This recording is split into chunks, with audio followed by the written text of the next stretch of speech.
1, 2, 3, 4. Screen time, screen time, screen time, screen time. It's my screen time too. Screen time, screen time, screen time. Hello, and welcome to It's My Screen Time Too, the podcast where two moms use their combined decades of classical music training to tell you if the soundtracks to your kids' favorite shows are any good. And if the shows are good. Unrelated to anything, Katie and I once played a Vivaldi cello concerto duet. Anyway, I'm Katie, and I have one son. His name is Jay. He's officially 2 years old. What? So, according to the American Academy of Pediatricians, you can plap him down in the boob tube for up to 2 hours a day. No guilt. But I've totally already ruined his brain already, so. I am Deborah, and I have a 7-year-old and twin 4-year-olds, Tony, Libby, and Nate. Any changes to your screen time policy so far this summer? Not really, but we're being more flexible. Like, I have a vegetable CSA that I pick up every other week, and the pickup time is at a bad traffic time, so it's like an hour in traffic on the way there and back, like a combined total of an hour. And the kids hate going to get it, and I hate going to get it. And so today I let them watch a show in the van, which we only use the DVD player in the van for longer trips usually. And they loved it. And I listened to a podcast and I loved it. So it was very pleasant. I'll do that again. So that was their screen time for the day. How about you? 2 years old, any changes? Well, sadly, yes. I mean, we've just been having screen time galore because for the past 2 weeks we've had house guests, and it's just weird because you feel like you don't want to impose your rules on them, but then they're around and just the TV is just on more, and it's not really on for more specific purposes, but it's just like on ambiently more. So he's seen a lot of weird like reality television, like things on the Velocity channel and Shark Week and stuff. So does he like watching that? Like, does he sit down and watch it? No, I mean, he's definitely not actively watching. It's more like it's on in the room while he's playing, which I tell myself Oh my God, is better, that does not count for screen time. Oh, thank you for saying that. I wouldn't count it. Well, I mean, he still gets his half an hour of kid-appropriate cartoon time before bed, so... But that's about it for screen time policies on our end. So did 2-year-old Jay do anything cute? All right, I kind of have two things because I realize a lot of my cute stories just have to do with Jay's language development. So I think they're really cute, and I'm like, this week Jay said this, and it's not actually that interesting. So I have two things. So the first is having to do with language development. The other day I said, I love you, and he said, I thought so. That's a good one. Which I thought was pretty awesome. But the other thing is that he's a pretty tiny kid, and he only just outgrew his sleep sack, like the size large sleep sack. So we only just now stopped having him in sleep sacks because, you know, it's really nice. As your kid gets older, they try to climb out of the crib, and if they're wearing a sleep sack, it's that much harder to climb out.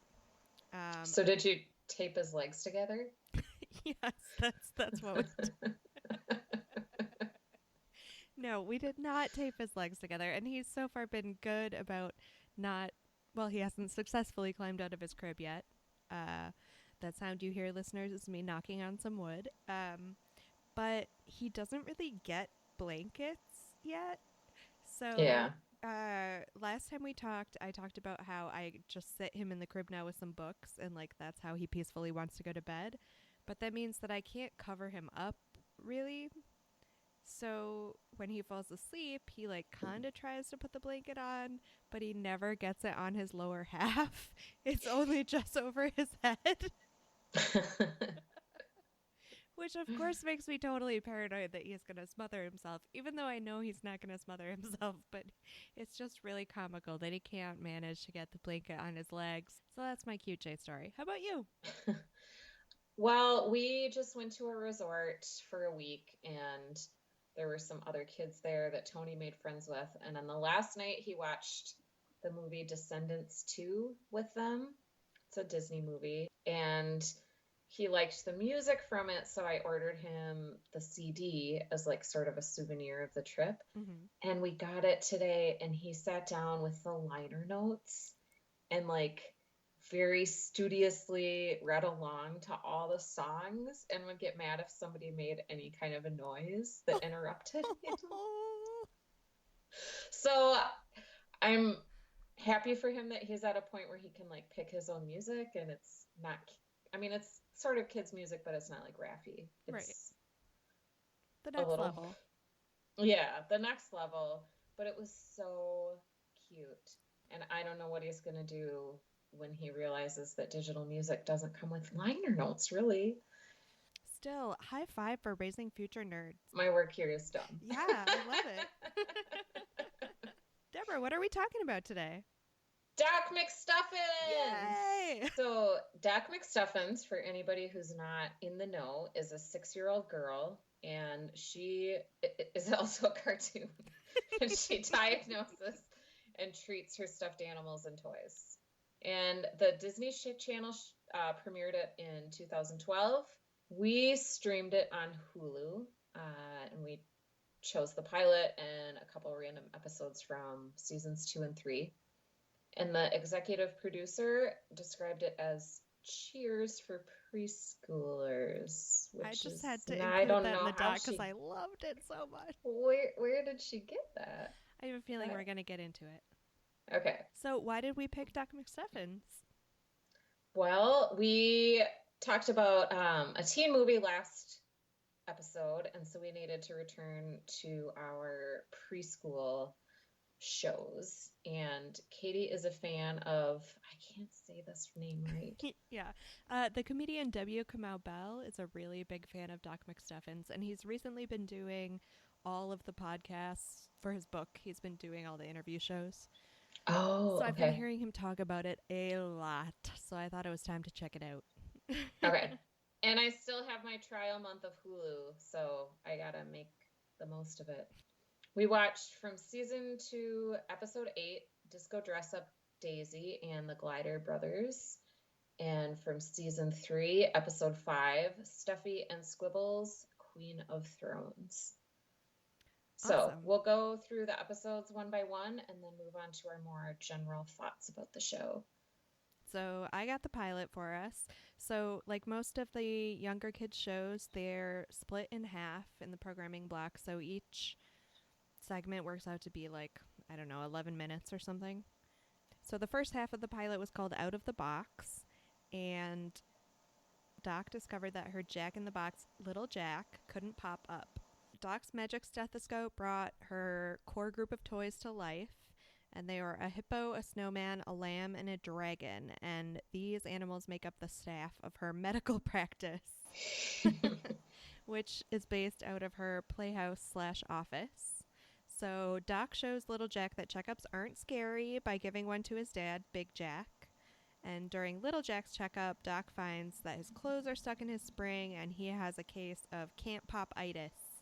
And so when she removes them, he's cured.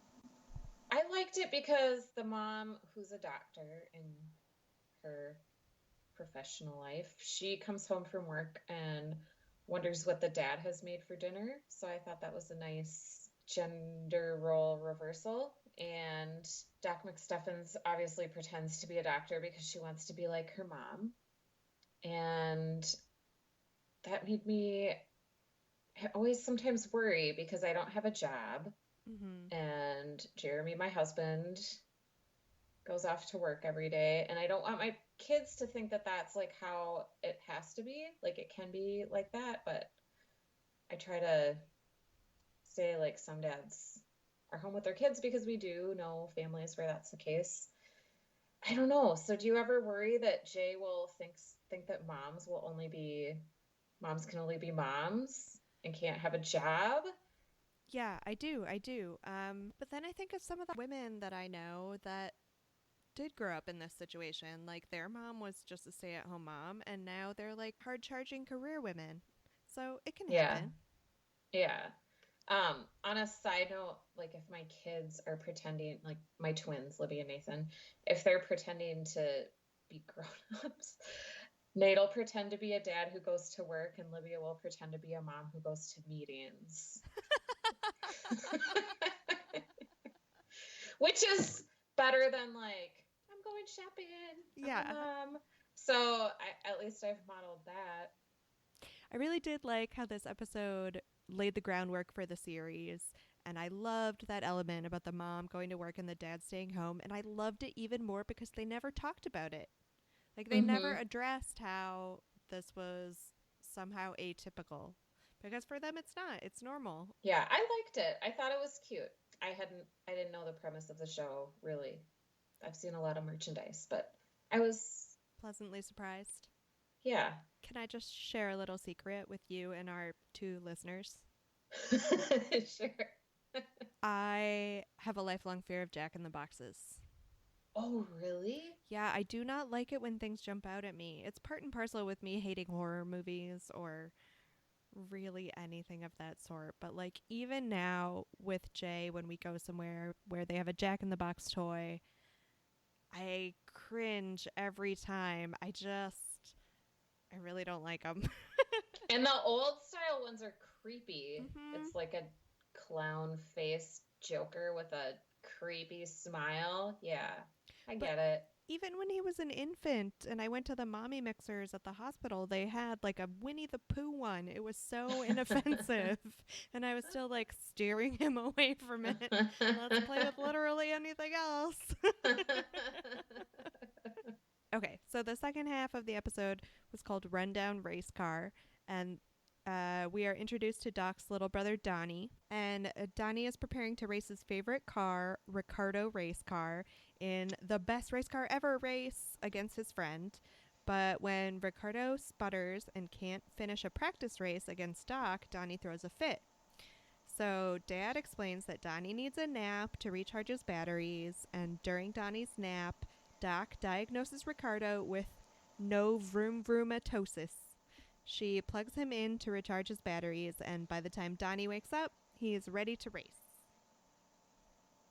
What did you think of this part? I thought it was a little derivative of Cars because the race car has similar accent to Francesco from the Cars movie. I just thought they were doing that with both of them because they vaguely look like Formula One cars. Are those Italian or something? I think so. Like, that's okay. It's more of a European thing, definitely. Like America, we have NASCAR, and those cars look different.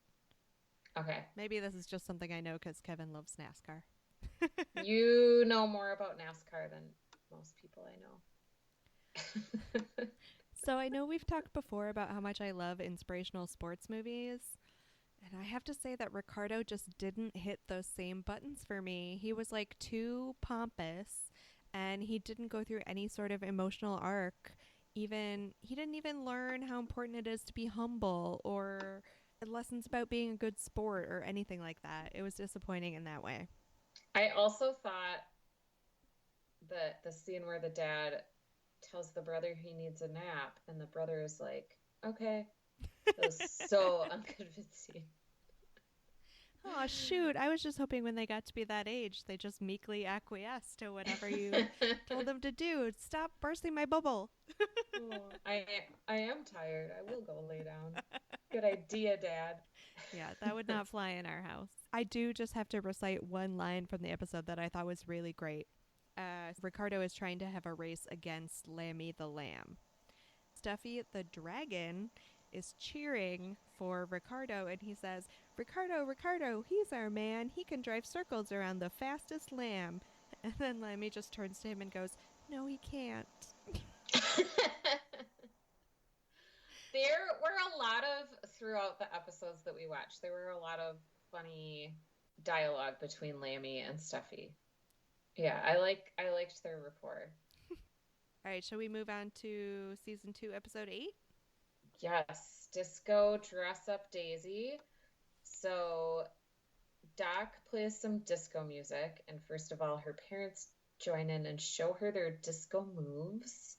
And then Doc's doll, Dress Up Daisy, is roller skating to the disco music in a special outfit. She falls and hurts her arm. So she's diagnosed with disco fracture-itis.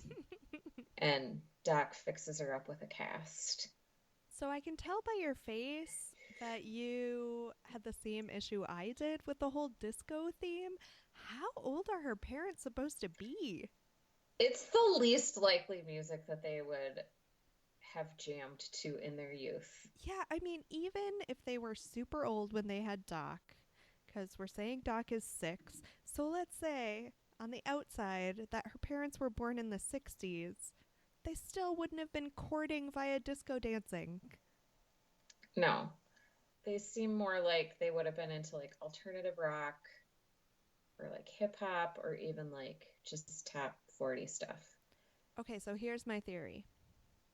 And it is that they are ageless and immortal, and that is why they are evolved enough not to even comment on their own subversion of traditional gender roles. That's a good one. Thanks. I think you're right. I did like the B plot to this episode about Lammy's insecurities because she was clearly very in awe of, is it Daisy dress up?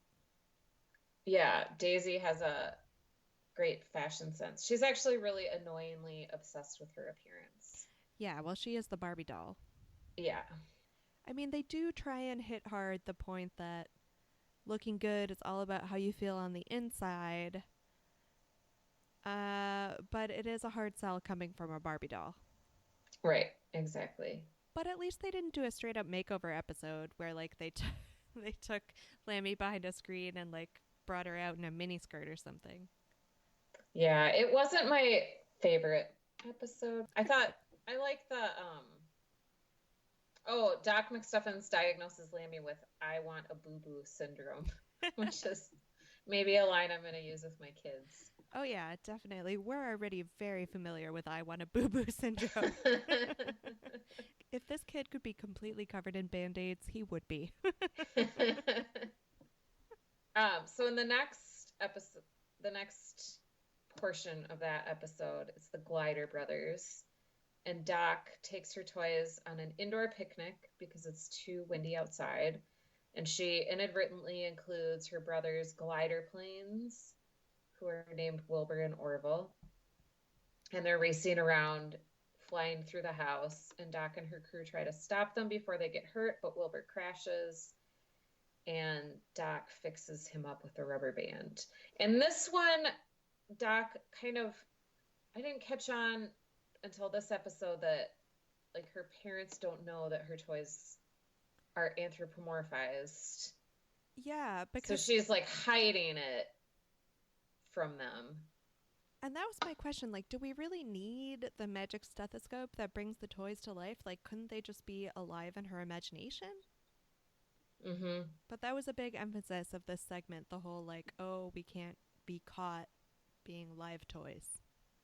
Yeah, I didn't care for that. Agreed. There was another awesome line, however. Again, interaction between Stuffy the Dragon and Lammy the Lamb. I bet we wrote down the same one. Okay, go ahead. It's when they're having tea, right? Mm-hmm. And Stuffy says, "You know that's just air, right?" And Lammy says, "You know you're not a real dragon, right?" And then Stuffy says, "Touche." I thought that was cute. Is that the one you had? That's exactly the one I had. But that was the best part about this episode. It was not the strongest segment we watched. Mm-hmm. All right. So the last episode we watched was season 3, episode 5. And it started with the segment Stuffy and Squibbles. So again, Stuffy was the toy dragon. And in this episode, Stuffy gets his first pet, Squibbles. And even though Doc reminds him that he has to charge Squibbles every day, Stuffy forgets and Squibbles gets run down. So Doc diagnoses slow-mo squibbleosis. And while they are charging Squibbles up again, Stuffy feels so guilty that he tries to give Squibbles to Chili, who is the snowman. Doc explains that you just have to love your pet to be the best owner ever, and Stuffy resolves never to forget to charge Squibbles again. It was really a lot like the race car plot line in that Mm-hmm. the basic problem was that the toy ran out of batteries. What did you think of this one? I thought it was all right. Again, I liked the banter between Lammy and Steffi. I think that's the best. Mm-hmm. I thought the little toy dog was cute. I thought it was interesting that for this episode, Doc transforms her office into a vet clinic. So instead of wearing her customary lab coat, she wears scrubs. And it made me wonder, does she have separate rooms in her playroom slash office, in her playhouse slash office? Or does she like know in advance whether she'll be treating anthropomorphized human like toys or pet like toys, so she knows whether to have a doctor's office or a vet's office? Good point. And does she have imaginary like a med school diploma and a vet school diploma hanging on her wall? Oh my gosh, I didn't even think of that, but that's a really good point. My other question was, what determines whether a toy is going to be human like or pet like? So it's sort of like the age-old question, like, why is Goofy the dog part of Mickey's crew, but Pluto the dog is Mickey's pet? Gosh, that is a mystery that will never be solved, right? So it's the same issue here with Stuffy and Squibbles. Yes. Good point. So our final segment was called Queen of Thrones. And while playing Musical Thrones, which is pretty much just musical chairs, Stuffy gets excited and knocks over the castle in Doc's room. The queen doll, who I think was named Queen Amina, takes charge and delegates the building tests to the other toys. The Wicked King calls her Queen Bossy Pants, and she comes down with a case of leader not appreciated itis. Doc reassures her that she's not bossy, she's just a good leader, and the castle repair falls apart without the queen's expert guidance, and only when she returns are they able to rebuild it to its former glory. I love this segment, Deborah. It was definitely my favorite. Uh-huh. Definitely my favorite. I felt like the overall message, which is that women can be leaders and it doesn't mean they're shrill or heartless or not woman-like. It could be cloying in other hands or just overly obvious, but this was just awesome. I mean, the main song in the episode was She's Not Bossy, She's the Boss.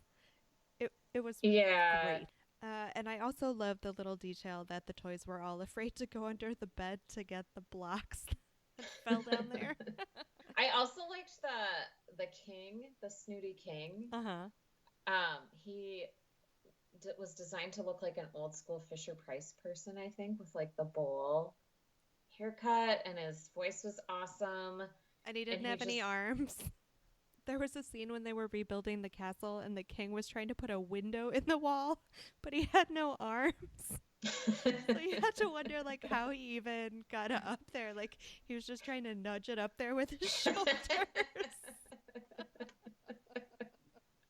So clearly this was a favorite segment. Should we move on to our overall thoughts? Sure. So did you have any casting decisions that you really liked? This wasn't one where I recognized a lot of the voices, to be honest. But again, I'm not super good at that. I looked up a couple of characters because their voices were familiar, and Big Jack from the first episode was played by Ty Burrell, who plays Phil Dunphy on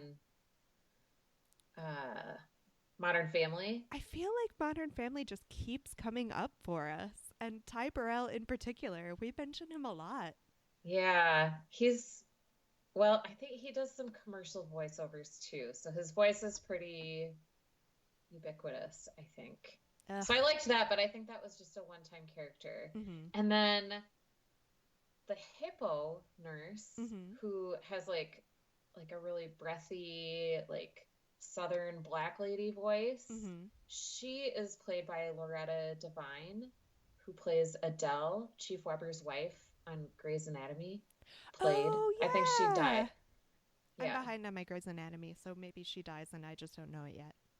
So I liked that she I recognized her from Yeah. another medical show.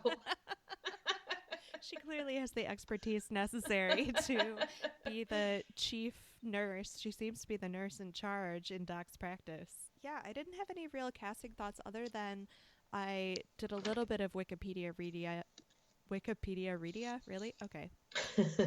Wikipedia reading beforehand about just the birth of the show and how it was conceived by this Irish woman, which you can kind of tell by the name McStuffins.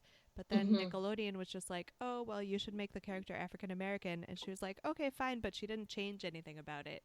So her name is still McStuffins, which is a very sort of traditional Irish sounding name. Oh, I guess that didn't even occur to me as a thing. Oh, But I didn't really have any other thoughts about the cast, which I guess means that they were all great. I mean, there was no one that I listened to and was like, whoa, that's bad.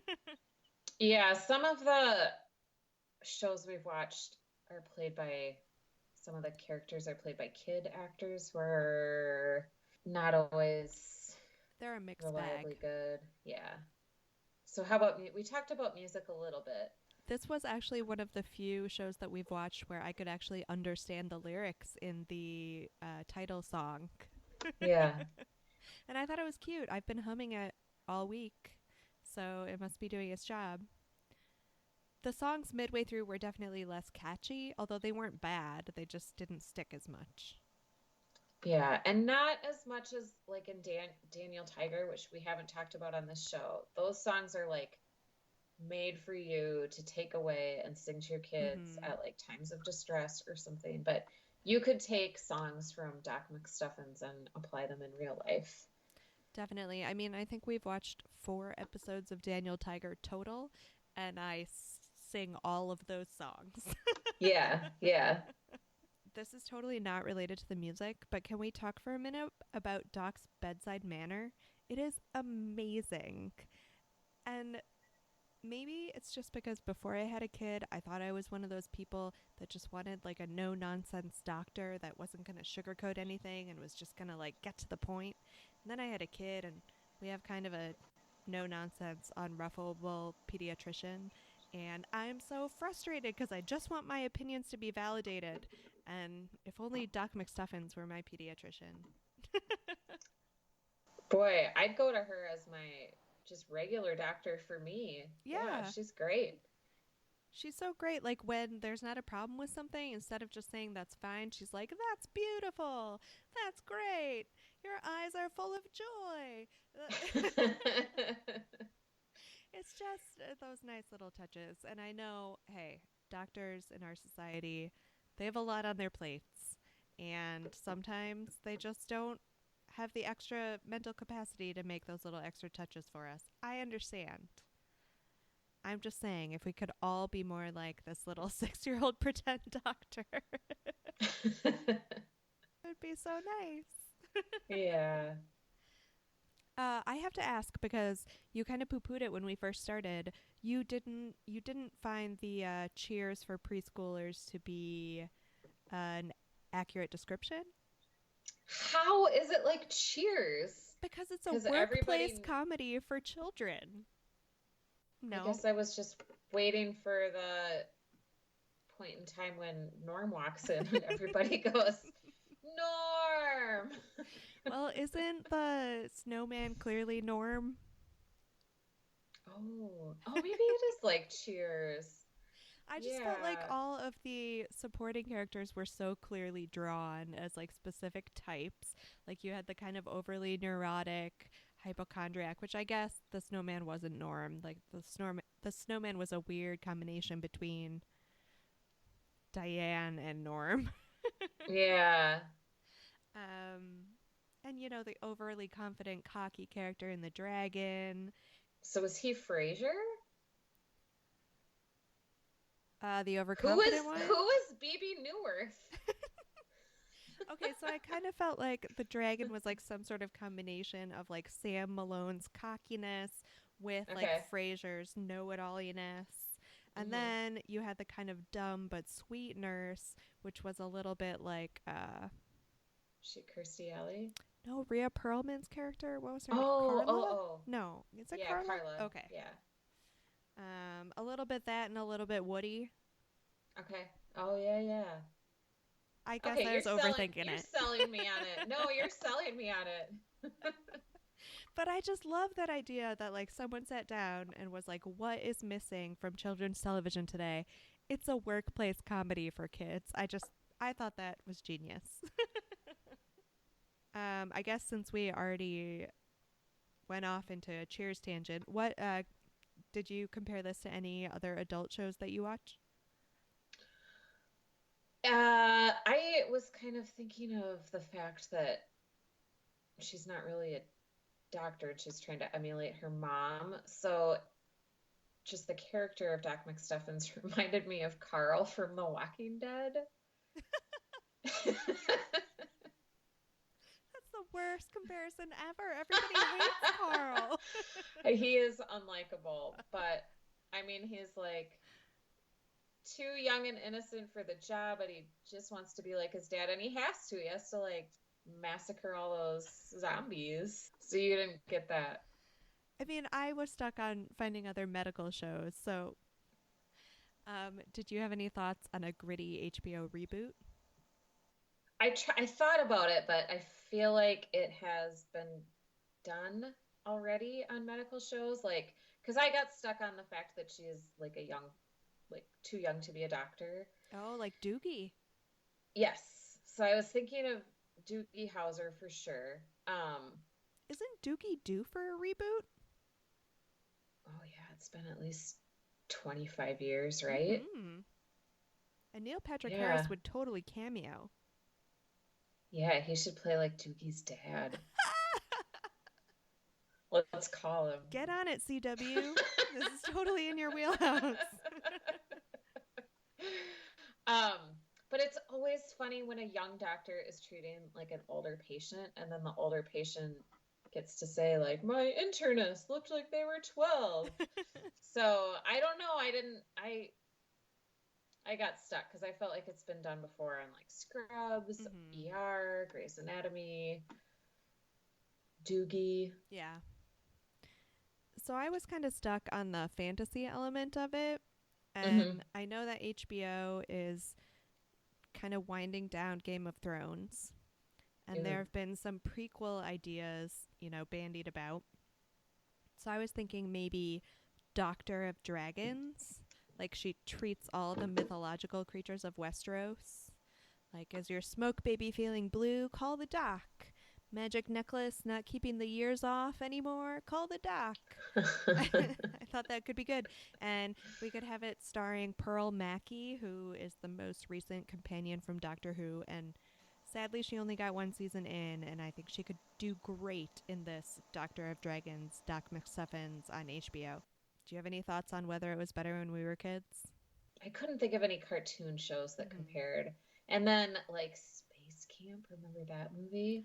No, there was a Space Camp movie? How did I not watch it? Oh, you're about to get cat butt again. Sorry, my cat's walking in front of the camera. Okay.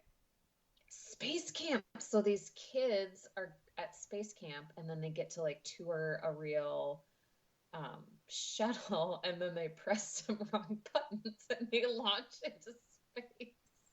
And so then they have to use their Space Camp training until they get back to Earth. It's awesome. I love that as an adult, and I'm totally looking it up on Amazon as soon as we get off. Oh, shoot. It's so good. It's so good. So I don't know. It doesn't really correlate to Doc McStuffins. That would be like if Doc McStuffins was like touring a hospital and got stuck in an operating room, and there was like no real surgeon, and she was like, okay,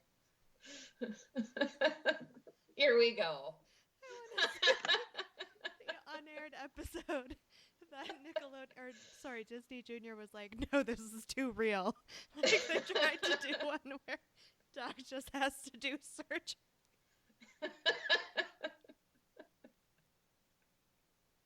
Her little like nurse hippo is all covered in gore. And Lemmy's like, oh, do you just want a hug? Oh, there's too much blood. You know this is real, right? So would you ever watch this alone voluntarily? Nope. No. Would you? Well, no. Realistically, no. But on the grand scale of preschool children's programming that we've watched, it's better than most. Yeah, it's a lot better than most. I mean, I think I really liked two of the. I mean, we basically watched 6 episodes. I liked 2 really well, and then the others were kind of meh. Yeah. So, should we do 10 seconds on whether this is good for our kids? I think this is the first episode in a long time where we haven't really been preoccupied with whether it's been good for our kids. I think it's great for kids. For sure. I would totally try to wean my kids off Minecraft videos to watch some Doc McStuffins. I know, I'm definitely going to cycle out some Paw Patrol for this. Ratings? 4. See, I think this is the first time I have ever gone above you, but I have to give it a solid 4.5. I thought it was great. Well, thank you for listening to this episode of It's My Screen Time Too. Please take a minute to rate and review us on Apple Podcasts or whatever podcast app you use. And you can tweet us with show or movie suggestions or any general comments at MyScreenTime2. Or you can find us on our Facebook page at facebook.com/MyScreenTime2. If you would prefer, you can email us at myscreentime2@gmail.com. Tune in next time for more real talk about the movies and TV beloved by kids and tolerated by parents. Bye! Bye! Screen